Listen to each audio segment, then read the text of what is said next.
On the night of August 20th, 1989, Lyle and Erik Menendez entered their home armed with 12-gauge shotguns. Their parents, Jose and Kitty, sat unaware on the living room couch. Within seconds, their bodies were riddled with 15 rounds.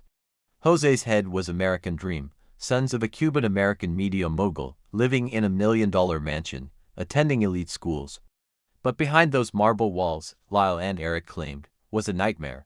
Years of sexual abuse, molestation, control, shame, a mother who drank to forget, a father who ruled through fear. No escape, no help, just silence, and secrets. But here's the twist: none of it came out until they were arrested for murder. So the question was the abuse real or rehearsed? The investigation unraveled quickly. Lavish spending.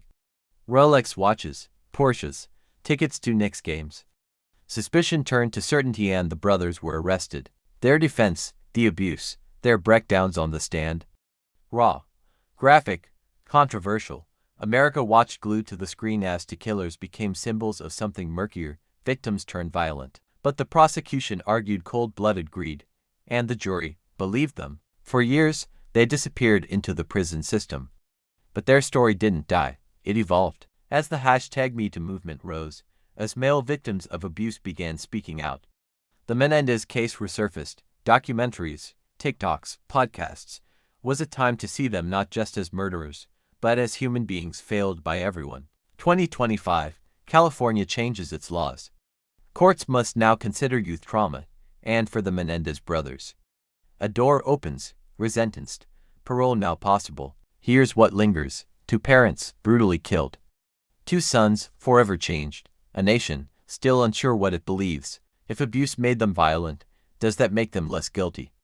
If the system failed them as children, should it offer redemption as men? And if we let them go, what precedent do we set for justice, for trauma, for accountability? Monsters or made? The answer isn't easy. But maybe that's the point. If you sat on the parole board, would you set them free, or keep them locked away forever?